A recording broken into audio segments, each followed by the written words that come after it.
Hello, I'm Ian McIntosh and I'm the host of the Daily Football Briefing. What is the Daily Football Briefing? It's a special 10-minute daily show designed to bring you up to speed with the most important stories from across the football world. Except on Monday mornings when it's 15 minutes and we try to cram in the results, standings and stories from the top 10 leagues on the planet. Or at least the top 10 leagues that I run on a Football Manager save. Follow this show today and you'll never miss another big story again, whether it's news that the Athletic has just broken. David Ornstein, what happened? News from outside the Premier League that other podcasts might ignore. That is a difficult one to explain, so let's go bit by bit. Or it's Champions League week and you just need someone to put it all into context. It's made for a very useful away point in a difficult game in a difficult week. Listen to the Daily Football Briefing in 2025. It's out every weekday wherever you get your podcasts. The Athletic.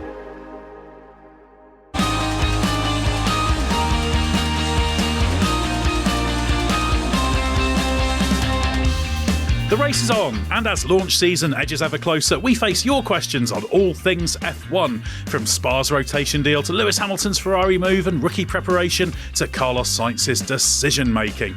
I'm Edd Straw, and joining us with all the answers are Mark Hughes and John Noble. Well, Mark, I think this is your first appearance of the year that we've recorded this year. Of course, we did record on New Year's Day, as we made very, very clear in that entirely legitimate podcast we put out a week and a half ago now. But how's life with you? And are you looking forward to the live show just a few days away now? Thursday in London, Friday in Birmingham? Oh, is that when it is? Yeah, I suppose I better start making my way down soon. Yes, I am. It's going to be good. I'm looking forward to that, and looking forward to meeting some of the listeners in person, and I'm sure it'll be very good. Yeah, really looking forward to that as well. As I say, London on January the 16th, Birmingham on January the 17th. Tickets are £25. Head to podlifeevents.com if you're interested, or click the link in the episode description. And John, your second podcast appearance since joining, are you settled into the world of the race now, or are you regretting your decision to come here? No, it's been a fascinating time. Today's quite important, actually, because I remember on I think it was December 31st when I announced I was kind of leaving on and doing something new. There was a tweet from somebody who said, if you and Edd Straw and Mark Hughes appear on the same podcast, that will be an absolute dream.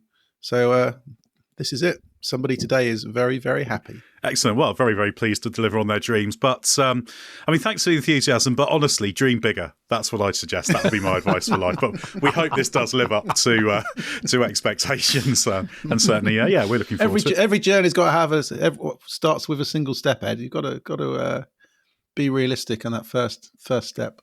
That's a very, very good point. And on that note, we should probably take our first step into listener questions. As I always say, we had loads of questions. We're going to get through as many as we can on this podcast. We'll do a few exclusive members recordings as well, but we've got lots and lots and lots of things to get through. Sadly, we won't get to absolutely everyone because we get so many, but we will do our best. So the first question we're going to aim at you, John, from Stuart Coulter. What are your thoughts on Spa becoming a rotational event on the F1 calendar, and which other races are at greatest risk of joining Spa on the substitute bench? Yeah, I think it's an inevitability as F1's expanded. Obviously, a lot of interest has gone on, and we've heard for ages that some races were going to not be there every time. I think it's a bit sad that it's Spa. We all love Spa. I love Spa. I always think it's just a great race, great track, great venue, and the history of F1. But unfortunately, the realities are economics of running races are a lot. And it's better to have Spa on a rotation basis than not at all, I think. So at least we know Spa's on the calendar till 2031, even if it's not going to be there all the time.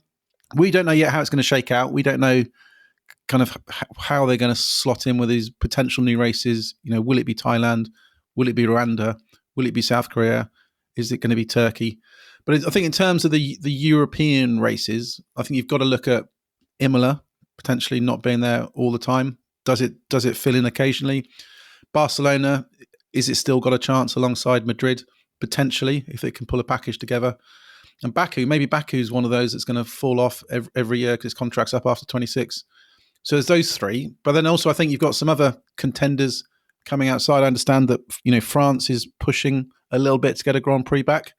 And let's not also forget Germany. Audi's coming in, obviously keen to make a big impact, potentially not making a big impact on track to start with. But I think Germany could well become, one of those venues that by the time we get to 27, 28, 29, maybe Germany's, ready to go. Yeah, we should note that the Belgium deal, for those who are planning their trips to Spa, it covers 26 and 27, then it's 28 off, back in 29, 2030 off, and back in 2031. So we'll see how the other pieces of the rotational jigsaw fit in alongside that. Mark, next question for you from Gareth Jones. Looking beyond the car itself, what are some of the key things Lewis Hamilton can expect to be very different at Ferrari compared to Mercedes? What's likely to work well in his favour, and what might be detrimental compared to what he's been used to? Yeah, it's a good question. It's a different culture, different people. Of course, he's not bringing his own people with him in terms of his engineering group, and that can take a while to gel and really get firing properly. But on the other hand, if the chemistry is right, it can give new impetus as well. I interviewed Michael Schumacher at the end of his Mercedes spell, and one of the things he said was how, coming from Ferrari, it took him over a year at Mercedes to get fully familiar with what were the levers to pull to get what he needed, or as he termed it, which drawer everything was in. So I imagine it'll be much the same the other way around. And although the teams all have a fairly similar structure in terms of the Vulcan Aero group and engineering group, the performance department, the way they work are all the cumulative of history, if you like, of culture, the people who were there in the past. So the dynamics from one team to the next will all be very different. And that's going to be the biggest change. I think as the big name coming in, there'll be an excitement around him within the team, a desire to make it as successful as possible. And anything will be possible, anything he wants, they'll be on top of. But it's probably going to take him a while before he knows what exactly it is he does want in terms of the tweaks needed to get the whole process of making the car faster work better. I don't think there's anything obviously negative compared to what he's been used to. I think that would only become apparent if he's not successful. But I think Freddie Vasseur, as the team boss, will be a great influence in that. It's interesting because traditionally, historically, Ferrari has been a team that's functioned best with a really strong leader driver, a captain with everyone following, sort of a demanding driver, prepared to take on the controversial calls, Niki Lauda, Michael Schumacher, in the distant past, John Surtees. But it hasn't operated like that for years. Alonso tried it, Vettel tried it, it didn't work. They didn't inspire that devotion. Maybe the teams are just too big for it to work like that now. I think it's a more conventional team, a managed team, no different in that respect from Mercedes or McLaren, say. And I think because Vasseur is now in a strong position, Lewis will be protected from that dynamic if things get off to a difficult start.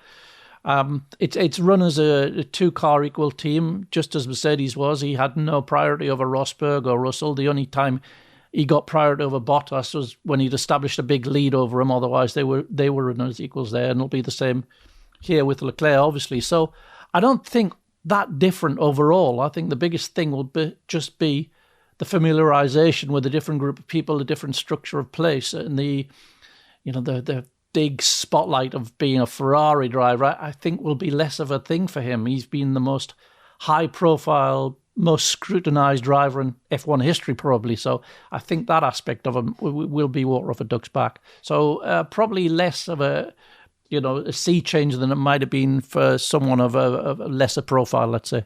Interesting to see as well how he adapts to the change to Ferrari engines, having been with Mercedes for his whole career, just in terms of the way things work, the language, etc., etc. I don't actually mean Italian, but I just mean the language of how you talk about the things you're doing. And incidentally, we should mention that when it comes to technical meetings in Scuderia Ferrari, they are done in English primarily. They sometimes do drift into Italian, but English is the language used. Right, the next question from Chuck Ioki that I'll start on, but we'll all have a go at. I'm really curious to know how Mark, John and Ed watch the races, whether in person or particularly on TV. Do you just watch a main broadcast feed the entire time, or is there flipping between that and onboards throughout? As a newer fan to F1, I feel as though the broadcasts do a pretty good job, but with so much happening in any given race, I'm wondering if any of you think there's an optimal viewing strategy. From my perspective, there's no optimal, but what I end up doing is probably the main feed is about third in the ranking for me. I'm always looking in a lot of detail at the timing screens, trying to absorb what everyone's doing, the pace variations, etc. And usually with that, provided I've got access to them at the time, I'll flit around the onboards. And that will normally be just could be someone who's having an interesting battle, someone whose pace has changed and I want to hear what they're talking about, and just to get a broad picture of the race dropping in and out. So actually the main feed, I look at less. So for me, it's about absorbing as much as I possibly can about the shape of the race and the detail, so that I'll know what to talk about in driver rankings, what to ask drivers in the pen after, and then filling gaps of knowledge after. So it does sometimes mean actually things on the main feed might pass me by for a bit. So I always have to make sure I'm flitting between the two, between the three even.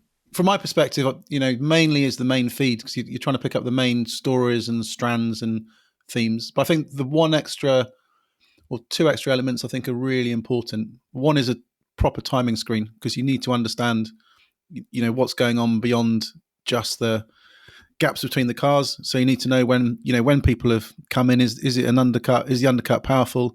If someone's switched to inters, for example, and they've come out the pits, are they much quicker than everybody else who's on the slicks, or are they slower and it's not coming over? These are the sort of things that don't necessarily get picked up on the main feed that I think you need to find.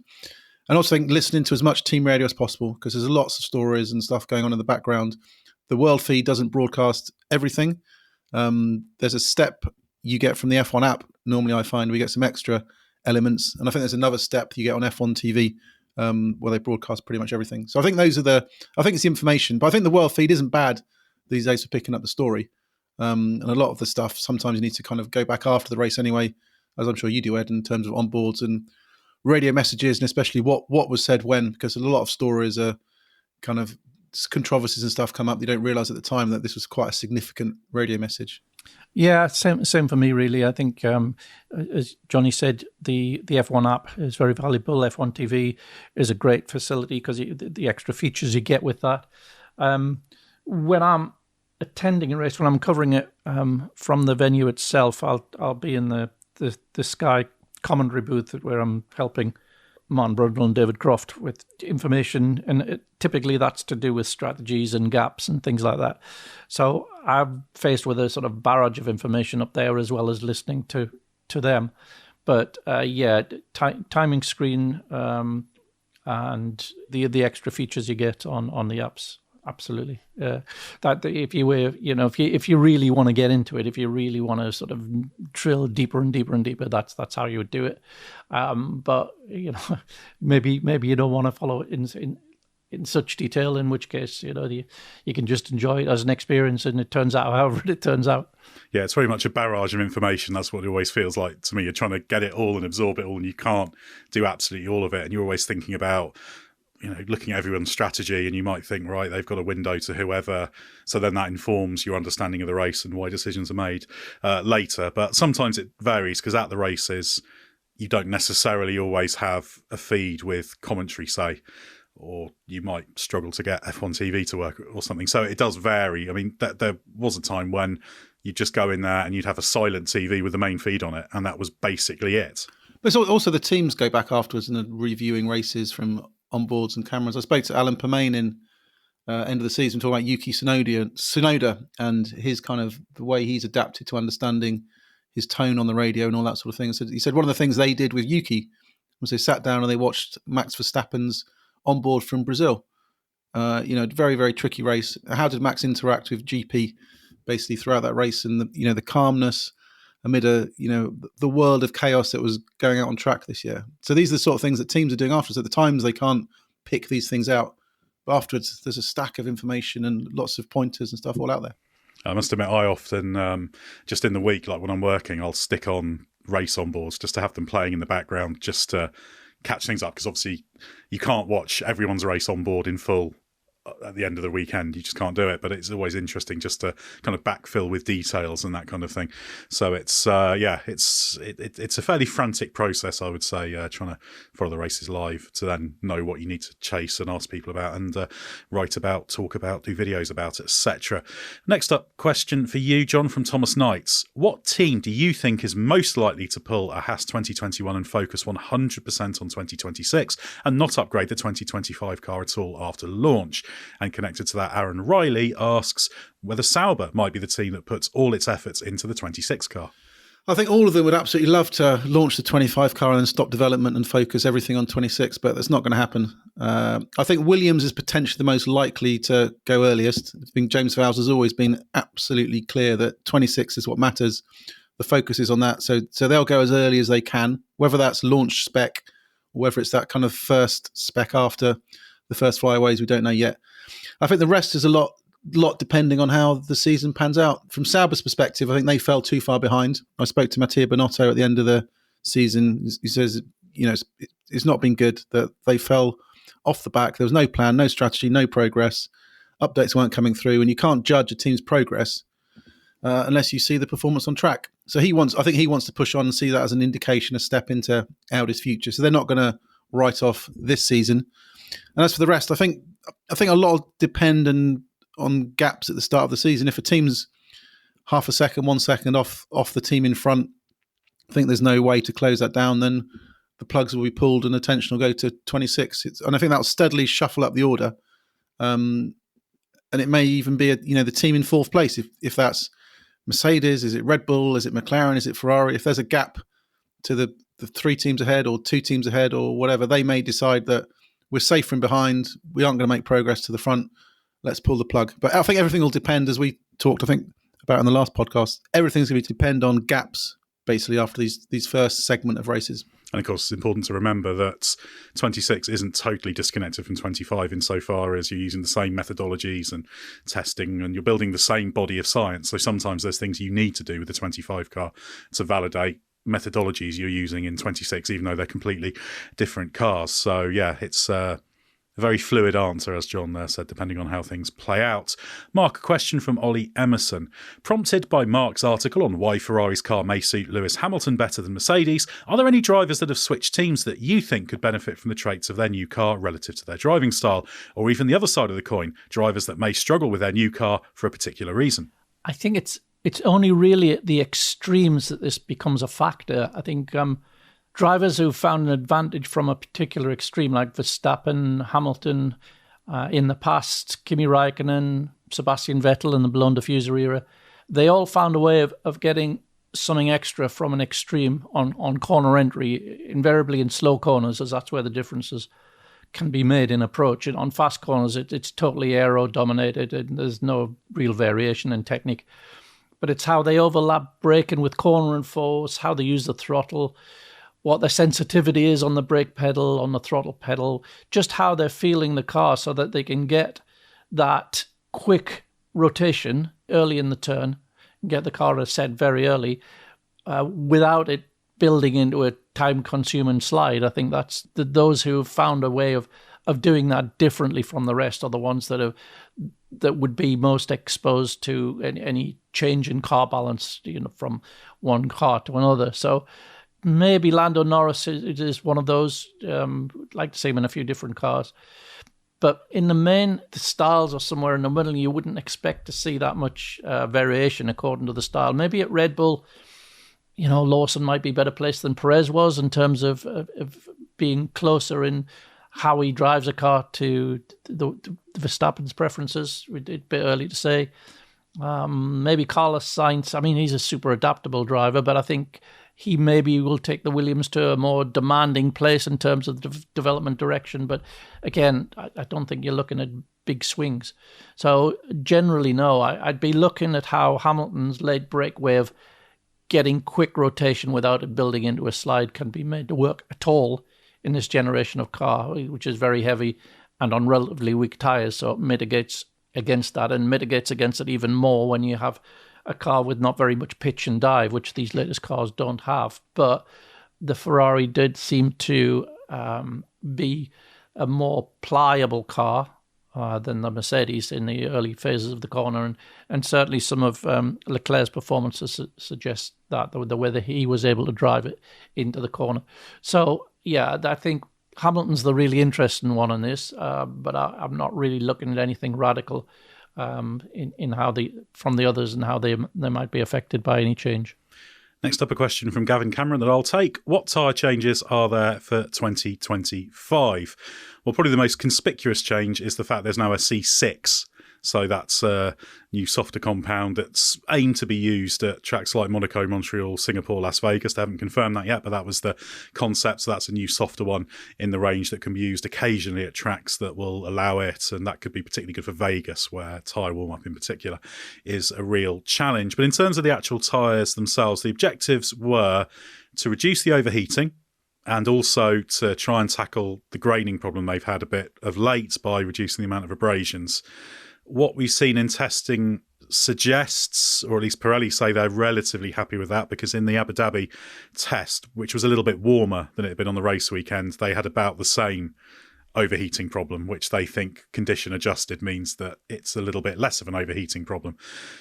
They're hoping, the aim was to have controlled overheating and still have the thermal deg in a progressive way so that you can have multi-stop races. That's the aim, but that's a very difficult window to aim for. But certainly they found reduced abrasions in the test as well, so hopefully a little bit less graining with that sort of surface tearing and then the rubber rolling across the surface. So they're all sort of small changes, just designed to try and get the tyres to work a little bit better for the raceability. But of course, the proof of the pudding will be how they work on the new cars and how the performance and the balance and the downforce gains of the 2025 cars interacts with that. So it's not a revolution, but hopefully a nudge in the right direction in terms of the tyres that Pirelli have got available. Hi, it's Alexa Wybel from New York Times Cooking. We've got tons of easy weeknight recipes, and I'm gonna make two of my favorites for you today. For my 5-ingredient creamy miso pasta, you just take your starchy pasta water, whisk it together with a little bit of miso and butter until it's creamy. Add your noodles and a little bit of cheese. It's like a grown-up box of mac and cheese. An easy weeknight recipe that feels like a restaurant quality dish. Next up, I'm making my vegetarian mushroom shawarma pitas. This recipe is just built for efficiency. You toss your mushrooms and red onion in your spices, throw them in the oven. By the time they're done, your sauce is ready, you've chopped your cabbage, and you're ready to assemble. It feels crazy that something that tastes this complex and looks this colorful and beautiful is actually really easy to make and takes just 20 minutes of active time. It's just delicious. New York Times Cooking has you covered with easy dishes for busy weeknights. Find these recipes and more at nytcooking.com. It smells so good.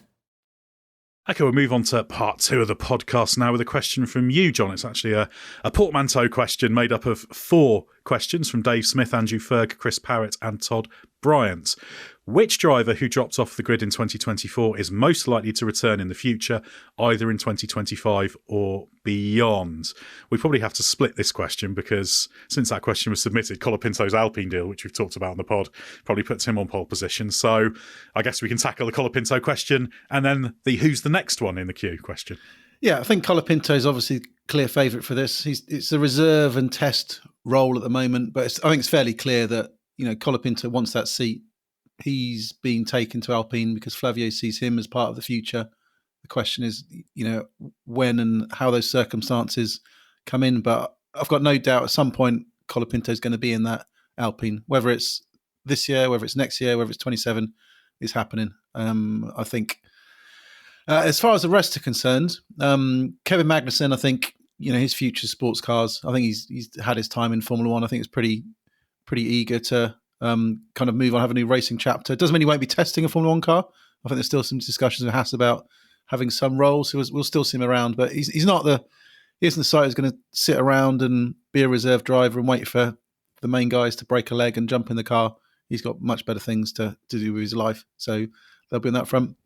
Guan Yu Zhou, you know, potentially he could find a role. Obviously, his manager Graham Loudon is with Cadillac, so there could be some scope there. But maybe his future's sports cars. We'll see. Daniel Ricciardo, I think there's a little video of him popped up a few weeks ago. Someone asked about Cadillac, and he said, "No, that's done, mate." So I don't think he's got much interest in coming back. He's moved on.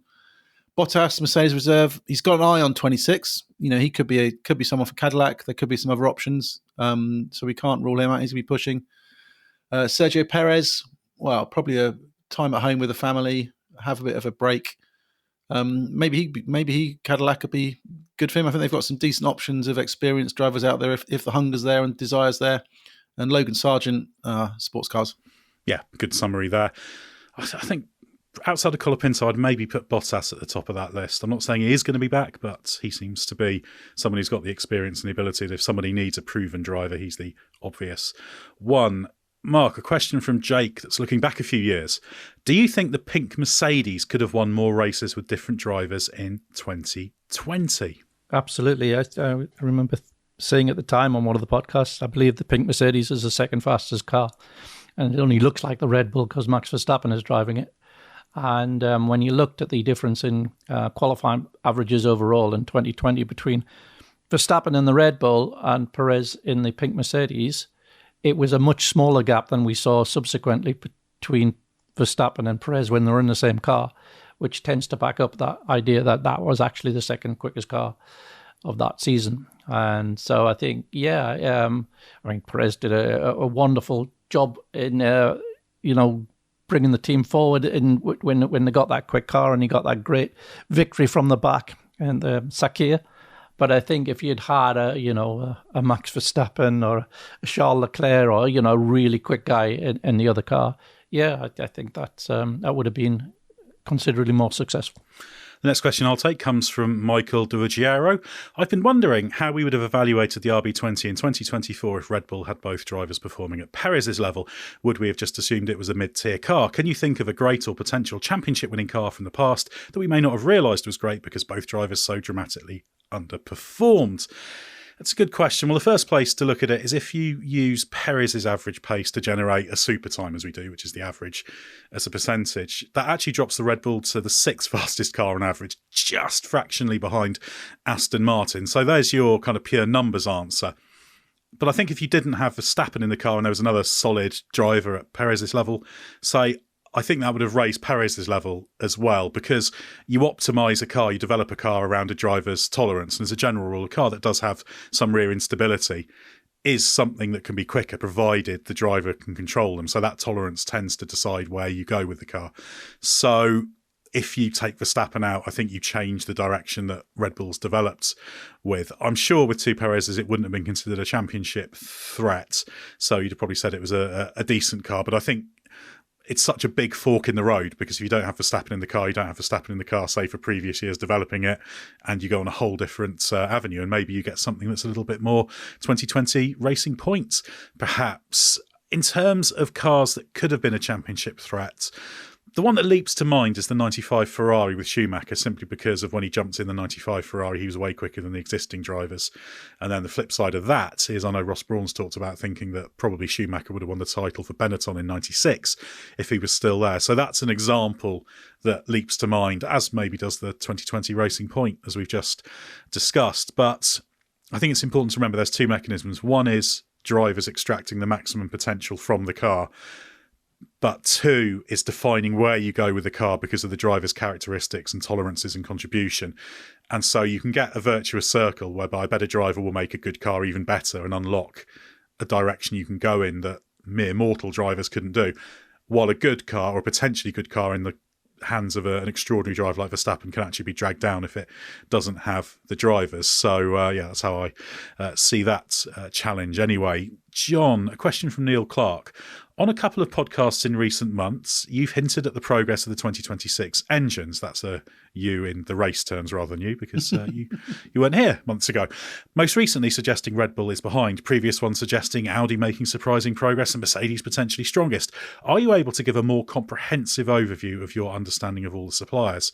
And Esteban Rivera says, what's the expected impact of Red Bull taking over engine manufacturing for 2026? Business as usual or a big drop-off? Yeah, it's a tough one because F1's a relative game and none of these engines are running on track against each other. None of them are, we don't go to a central factory and have 3 test benches or 4 test benches and they all do their performance. So they're all kind of operating in isolation and all basing their information purely on the progress they feel they're making, and then obviously grabbing staff, and staff rotation gives them some indication. So all we get is body language and messaging on where things are at. The messaging so far has been, as that suggested, Mercedes seemed quite on top of things. They were on top of the previous regulation set, so that's all good. Audi, you hear split opinions on the aspects. One, that they've got massive technology investment and are pushing on quite a lot. Another, that they're going to face the battle that Honda had, is that they're coming in well behind in their knowledge and understanding of hybrid engines, and it's going to be a struggle. Ferrari, we've not heard very much about. Previous rule set, they had a good time of engines. Then the FI got involved and wasn't such a good time, but then they've come back and seems pretty competitive now. So they seem to be on top of it. And Red Bull, facilities are impressive. I've been to the factory a couple of times to see it. They've got a ton of Mercedes staff. I think they've got the brains they need to know what they need to do. They've got I think one of the advantages Red Bull have got, and potentially Audi as well, is that they have built their facility around the restrictions of the regulations. So there are a certain number of test bench facilities you're allowed. There's a certain amount of running you're allowed. There's a certain number of staff and investment you've allowed. So it's a custom made for the 26 regulations, which could potentially give them a chance to catch up, because it's been built around what they're allowed to do. But we mustn't underestimate the challenge. I think going from a team where you're supplied the engine, it's about packaging and introduction, to that engine is yours and you've got to manage everything and get on top of everything. I think it's going to be a big leap, but I think Red Bull's a very capable team. It won't be easy, and there's probably going to be a few stumbles on the way, but I think in the end they'll probably get there. I think the other thing to add into that is how volatile it's going to be. I think there's going to be sudden step changes even during this development phase, before they even race, And one of the things there are breakthroughs in the fuel chemistry. It's probably going to be very dominated by the fuel. There's a bit of a development race in the fuels. So yeah, these are things that whereby, a bit like when we used to have a tire war. It's never settled. There are always sudden step changes going to be made. So I don't think, it's like it is with an aero, comparing one team's aero progress with another team's. It can be much more sudden than that and step like. So I think just because things are said to be a certain way on a certain day, I don't think it means very much at this stage at all. Next up, a question from Gareth Anstey.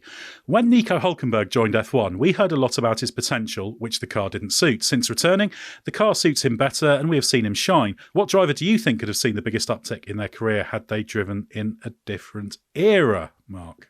I didn't see a sudden uptick in Nico Hülkenberg's performance, to be honest. I saw Nico Hülkenberg getting in a better car and delivering the way he's always delivered. He's a good, quick driver. And his strengths and weaknesses are the same as they've always been. He's very, very quick in changeable conditions. He's very quick over one lap. He doesn't have great sensitivity to the tyres. So if you give him a car which is a little bit iffy on the tyres, he'll expose that problem sooner than other drivers. But if you give him a car that's good on the tyres, he's okay. And so I didn't see a big change in Hülkenberg's performance. I just saw the change in the car that he was driving. So as I said, we touched on in an earlier question, I don't see that there's that much potential for the cars to really suit one driver more than another, other than at the real extremes of technique. And it's usually only the exceptional guys like Verstappen and in the past, like Vettel in the Blonde diffuser era that we're talking about, where these things come to really have a very significant impact. Other than that, it's just about how the driver can take the team on a development path with his style of driving, which was what Ed was talking about earlier on. But in terms of just like a light switch of getting into one car that handles differently to another, no, I don't see it. One thing that Nico Hülkenberg is useful for under these rules, and I don't think it helps him in terms of performance, but in terms of the contribution. And the reason I mention this, I was chatting to Ao Komatsu about it at the end of last year, is he's very sensitive to the ride. And I mean that in a positive way, because obviously with these cars, you run them low, you get more downforce. And whereas, say, Kevin Magnussen was always happy, I want more downforce, I'll live with it, run as low as possible. Hülkenberg was very, very good at understanding in the feedback he gave, when it was going too low, and it's like actually the downforce gains being overwhelmed by the disadvantages in terms of the feel or the tyres, etc. So that's just one little thing that he is useful for teams in that regard, because there's not that many who are quite so good at that ride judgment. But I don't think that helps the performance in itself. It doesn't make him quicker, but just means it's a useful contribution under these rules. Question from Jacobus VDL that I'll take. Prior to testing, what experience can the rookie drivers and drivers who are changing teams get of the cars of their new teams? Is this just running in the simulator, or are there other ways they can run actual cars on tracks? Well, in terms of the 25 cars, all you can do is the 3-day pre-season test, and then there's 2 promotional days, so they're filming days as they're normally called, which have gone up to 200 kilometres now, and there's the 15-kilometre demo event option as well, which isn't of much use. And of course, promotional and demo stuff has to be done on the Pirelli Academy tyres, which aren't the real race tyres. So the only sort of proper running you can do is in the 3-day pre-season test. And some of those moving teams or the new drivers obviously drove last year's car in the post-season test. There is also some teams are doing tyre testing and that kind of thing that you can, say, get in the 26 mule car and that kind of thing, but it's quite limited. So you can also do testing though of previous cars, TPC as it's known. So you can jump in a 23 or earlier car. Most teams now have TPC programs. Haas has added one this year, and it's not just rookies. But if you're a race driver this year, you are limited as a team to 1,000 kilometres of running with the race drivers. So if you're Lewis Hamilton, say, going to Ferrari, you can't go and drive around Barcelona for 15 days just learning old Ferraris and that kind of thing, because you won't have the mileage amount. So, yeah, and a lot of those rookies as well coming in particular, did TPC running extensively last year as well, so they've already banked a lot of experience. So really, beyond that, it is the simulator running you can do. So opportunities for track running are very limited in Formula One these days. And on to our third and final part of questions. John, one for you from Matthew McMahon. When could we possibly see Lewis Hamilton in his new Ferrari colours? Oh, this is interesting. This is the big question on everyone's lips all winter. And kind of there's a problem Ferrari have got is that they don't want 100,000 tifosi marching down to Fiorano to watch Lewis Hamilton's first Formula One test. The tracks, you can't lock the track away. There's a massive bridge that runs over the circuit. So if Ferrari put their hands up and said, right, on this date, Lewis Hamilton will be driving at this time, then I think the motorway bridge or the road bridge would be packed with people, chaos with the police, and it becomes troublesome. So there will be no announcement of when Lewis is first testing that Ferrari. It will just happen, basically. There have been some dates floated around of January the, I think, 20th and 21st, which I'm told aren't correct. But there is a window that Ferrari have laid down for this test. So it probably runs from the weekend of, I think it's the 19th. So we think our best guess is Ferrari are saying Lewis is going to arrive in Maranello in the second half of January. So probably means around 17th, 18th, 19th of Jan. Then probably there'll be a Fiorano test at any point from the 18th to the 21st, 22nd. Also depends on the weather. If it's snowing, they obviously can't run. So there'll be a clear day. They want to give him 2 days at Fiorano, probably just to understand the car and the team and the processes and the controls. So sometime around that day.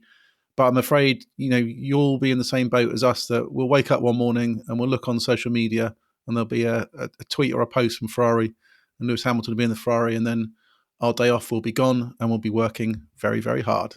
That's certainly going to be a big news day, one for everyone to look forward to. Mark, a question from Jamie Stark. I've been watching some old season reviews over the Christmas break, and it had me wondering what exactly went wrong with Michael Schumacher's Mercedes comeback, and would his 2012 season have been a return to form if his car wasn't so unreliable? Yeah, it's a fascinating subject, Michael's comeback. And you're right, of his 3 seasons, the 2012 season, his final season, was the strongest if you relate it to how he compared with Nico Rosberg. He still was overall behind Nico, not always, but overall. What went wrong with it, I think there's a couple of things.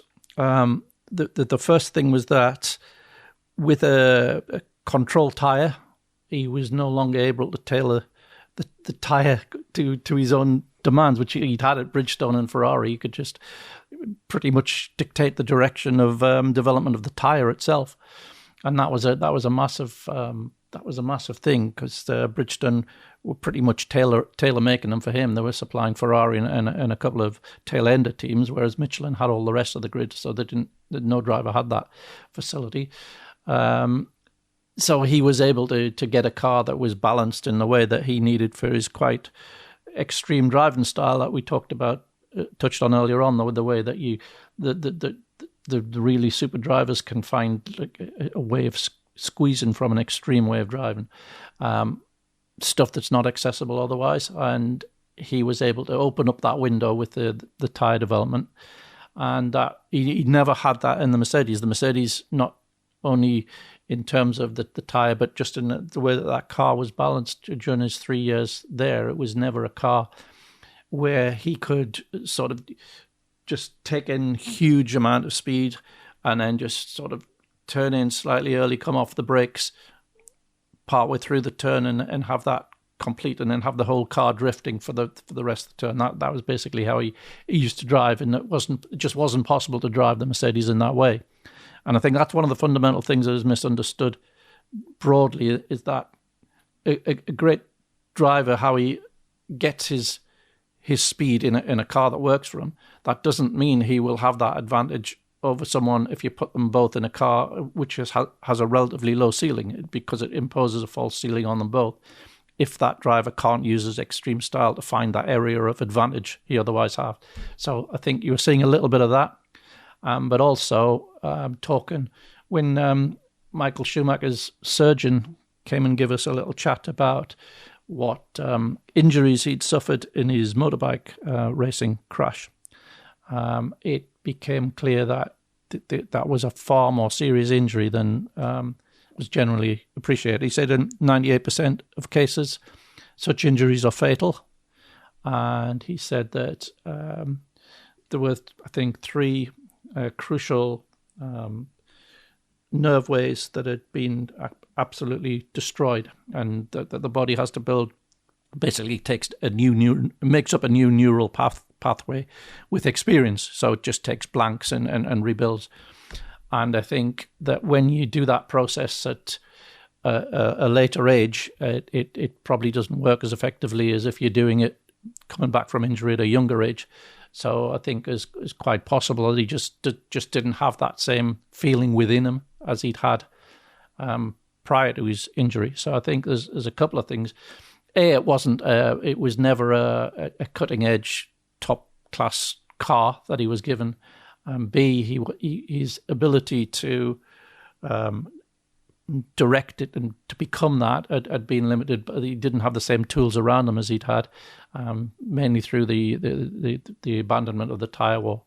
And 3, I would think he was probably hindered by his injury from his motorbike crash. Yeah, that crash was at the Cartagena circuit in Spain, wasn't it? It landed on his head and, did a lot of damage. I remember asking him, because I'd heard the suggestion that really the only thing that saved him in that crash was the fact he still had such great neck strength, just from the fact he was still training, because he'd still occasionally test F1 cars and that kind of thing, and he just still was in good condition. And without that unusual neck strength, every chance that would have been the end of him. I did ask him about the role of neck strength play. He didn't seem to really want to talk about that one, which I don't blame him for. But his response didn't suggest that suggestion that I'd heard was wide of the mark. But would be seen quite differently, I think, Schumacher's comeback if he'd won Monaco, which was possible because he got pole at Monaco, lost it because of the 5-place grid penalty for having rear-ended Bruno Senna at the previous race. Although ironically, the story would probably have been that he retired while leading, because he did retire from the race on Sunday. And I remember on that day that week checking with Mercedes that there was no reason why that wouldn't have happened if he'd started at the front and been leading. So perhaps that Monaco weekend was ill-starred, whatever happened for him. Right, a question from Alex Hindley that I'll take. With 6 rookies, or drivers in their first full seasons, on the grid, do the team strategists plan for an increase in safety cars, VSCs, red flags throughout the whole weekend? I can see more disrupted practice sessions, crashes in critical qualifying moments, and who knows what in race scenarios. Considering 2024 was low and Bernd Mailander could usually put his feet up, what are your thoughts? Well, I don't think it'll really change the strategists, because the strategy job is to make sure you know what to do in any given situation. So last year, you'll still want to know what are the windows where you want to pit. If there's a safety car or VSC, how much time do you need in hand? And you constantly kind of have that in mind during the race. So drivers are sometimes told when the safety car window's open, so they know to come in if a safety car's deployed. So if there isn't time to say, oh, come in, you can do it. And I don't think it will really change the calculations. Teams will still have in mind the probability of there being a safety car or a big crash, because some tracks you're more likely than others to get one. You're more likely to get one in Jeddah, say, than one of the more open tracks. But I don't think there being 6 rookies will make a huge difference to that, because I don't think any of them are going to be incompetently throwing it at the wall left, right and centre. It's all about preparedness strategy. So you want to know what you do in every situation while trying to get the shortest possible time from race start to race end. So I don't think it'll really change what the strategists are doing. However, because there were so few safety cars last year, which was unusual, the law of averages states there will be, again, a greater number this year. It doesn't mean that there'll be correspondingly a high number to offset last year, because that's not how averages work, but it would be unusual if we had another year that was quite as low as last year. John, a question from Colin Gallagher. Has Carlos Sainz picked the wrong team, both for 2025 and further into the future, given Sauber actually looked a lot better than expected by the end of the year and Williams looked all at sea? Has he backed the wrong horse? I don't think so. I think, Carlos had to make a decision based on the information he had available at the time. And sure, at the time, Sauber was pointless, at the back, not much progress. And although the team did make an uptick towards the end of the year, I think the management upheaval there, I think Binotto's reality check about what they found, Mattia talking about, this is a multi-year project, and maybe not until 2030 they're going to be in a position to be fighting consistently at the front. I think Carlos is about getting himself back towards the front of the grid as soon as possible, not wanting to be part of a project that maybe takes him out of the golden period of his career. So he wants to get on with it. Williams are throwing a lot at 26. I think it's probably the best seat that he had open and available to him at the time he made his decision. It'll be a difficult 25, but equally, I'll be intrigued to see what Williams do this year, because I think last year was clouded a lot by start of the season, obviously very overweight with that car. So a lot of their focus was on pulling the weight off the car rather than pushing on with aero development and the normal progress you would have. So diverted resources. And then the second half of the year was about rebuilding spare parts and making, sure the team could run on weekends. So again, there wasn't as much of the normal development that you would have in a cycle. So you may find that actually a lot of progress has taken place in the Williams wind tunnel that never saw the light of day last season. So we could see a decent step. I think him and Alex is a superb combination, working together, pushing the team forward. James Vowles has been clear about the steps from 25 to 26. So I think as a chance to be somewhere nearer the front in 26, it's not a bad place to be. And I think ultimately, other teams know how good Sainz is. Other teams have seen what he did at Ferrari, the technical abilities, what he is as a person, the speed. And if a decent, front-running seat suddenly becomes available and they need someone quick, Carlos will be there. Mark, question for you now from Andrea. Is the McLaren now a car that's easier to handle? There wasn't really much said about it. Norris said last year he would love a more stable front end, but did he get it? Piastri had a lot of mistakes in quali. Was the handling the problem, or more pressure to deliver? 0 poles against 8 in the head-to-head overall. Is there an explanation for it? Generally, the McLaren is, I think, since probably partway through 23, has been a car that is no longer so unusual in what it requires of the driver. I think it's a much more conventional car now, and that's why you weren't really hearing much about it. I think it still has its strengths and weaknesses like any car, but overall it was the fastest car for much of the season. So medium to high speed, it was always the fastest. Low speed, it sometimes struggled a little bit, like from breaking from high speed into a slow corner. It wasn't as good as a Ferrari. In super high speed, it wasn't as good as the Red Bull.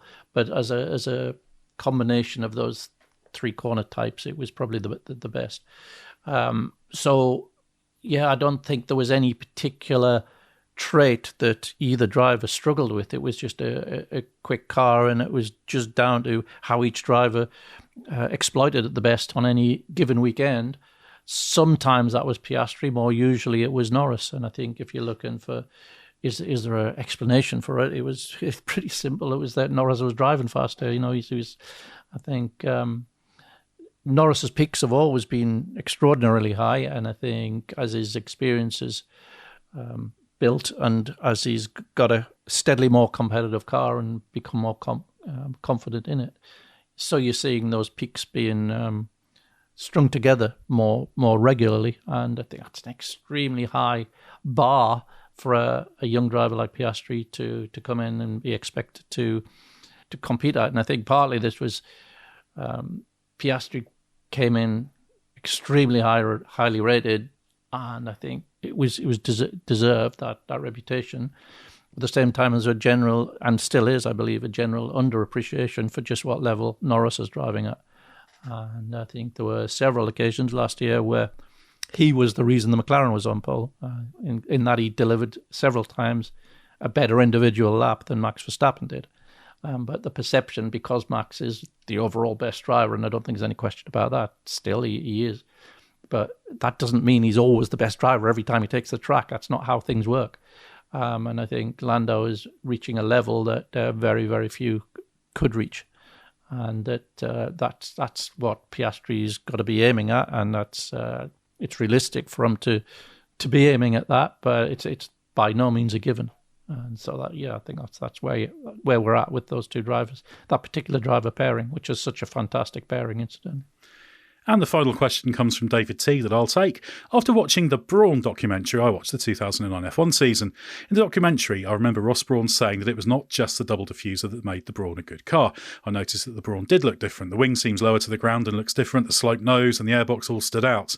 What were some of the other areas of the car that helped the performance, or was it something else?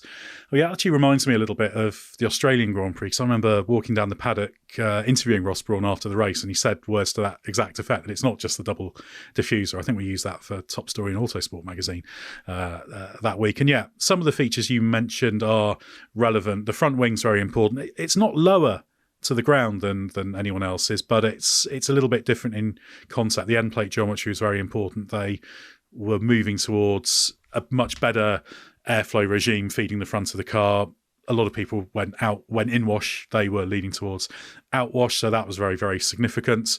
And that just meant a very, very good airflow presented to the rest of the car. The suspension was quite compliant as well, so that was very, very good for the tyres, which sometimes made life difficult for Button in terms of warming them up in qualifying, but was good for the car in the race. So it was definitely more than just a double diffuser, because, of course, two other teams also had versions of that, so that wasn't the only thing there. And there were compromises on the Brawn. They had to graft the Mercedes engine into it, and they had to basically chop the back off the chassis and do a new bulkhead, and the gearbox was a little bit higher so it could all line up, so in terms of the output shaft. So it was overweight as well, so there were all sorts of compromises there. But yeah, it was more than a double diffuser, and probably the front wing that you've pointed to in the question is the most obvious visual expression of that. Well, great set of questions there, as always. Like I said, we'll get to some more in some other members' podcasts, and they may crop up in other places as well. So thanks for sending them in. Thanks very much to John and to Mark Hughes. We're going to keep on taking your questions and talking about the big news in F1 as it happens pre-season. So stay with us for everything you need to know from the world of Formula One.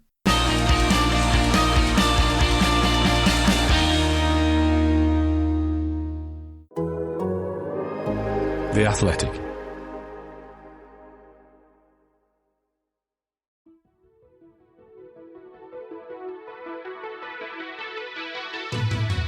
Hey everyone, it's Robert Mays. The NFL playoffs are here, and we've got you covered on the Athletic Football Show.